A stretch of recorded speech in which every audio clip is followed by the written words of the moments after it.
Kamukunji mega rally aborted today after the police engaged the Azimio supporters who'd gathered at the grounds in preparation for the rally. Raila Odinga issued a directive to suspend the meeting, citing reports of armed goons causing mayhem at the Kamukunji grounds. Police and protesters went head-to-head, leaving scores injured.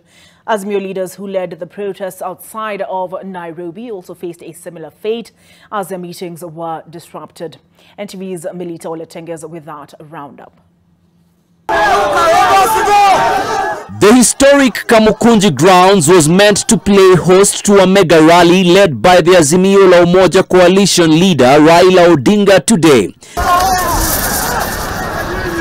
But a quick turn of events turned Kamukunji into a battleground. The youth gathered at the grounds turned irate after a tip of the spear contingent of riot police officers entered the Kamukunji grounds, resulting in hurling of stones, and the police responded in kind, lobbing tear gas canisters and using water cannons to repel the youth who are attacking from different fronts. This is the aftermath of a fierce exchange between the police and supporters of the Azimio la Umoja coalition. For the better part of Wednesday, we witnessed running battles here as police dispersed supporters who had gathered at the Kamukunji ground. A meeting that was meant to spearhead the collection of signatures was largely disrupted. In the process, several people were injured. The duel lasted for hours. The chaotic turn of events prompting Azimio leader Raila Odinga to call off the meeting on grounds of hostility by the police and claims of armed goons out to cause mayhem.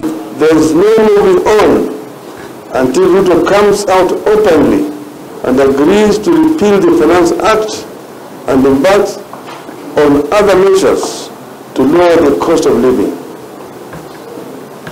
There is no moving on until Ruto comes out loud and clear with the need to have a bipartisan reconstitution of IBC.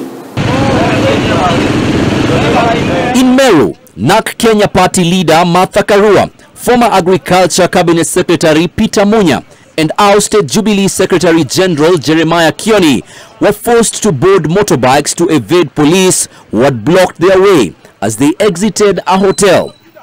They managed to address a crowd at Mudhara Market, but they were later dispersed. I don't know since when Meru became a police county where you have to notify the police when you are entering Meru.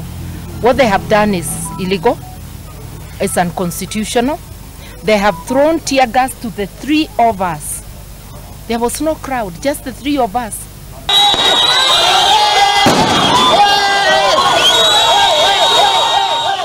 Wiper leader Kalonzo Musyoka was in Wote, Makueni County, where he led supporters of the Azimio coalition in protests. Kalonzo had condemned police officers for using excessive force during the nationwide protests. Individual policemen and women who use excessive force will be held liable individually, and Kenyans are asked to take stock of those excesses. In Mombasa, Azimio leaders tried to bail out 18 people arrested for participating in the protests, but their mission failed. They say they shall remain relentless in the demonstrations. Sisi na tutaandamana, hatuwezi katazwa na mtu yoyote. Hatuwezi katazwa na mtu yoyote kuandamana mpaka kieleweke, mpaka bidhaa vitu virudi chini. Azimio Executive Chairperson Wycliffe Oparanya led demonstrations in Busia County, where supporters answered the call to hold protests and the police answered the call to quell the situation, resulting in a clash that led to the destruction of the former Kakamega governor's vehicle. We were going to Mheshimiwa's house for some tea, and then we were to appear in town later. Then they just started chasing us, and they shot at the car, and they have caused a lot of damage. They threw tear gas. Azimio leader Raila Odinga has announced that the coalition will hold protests in the day to come, calling on his supporters to stay put for relentless anti-government campaign. Melita Oletenges, NTV.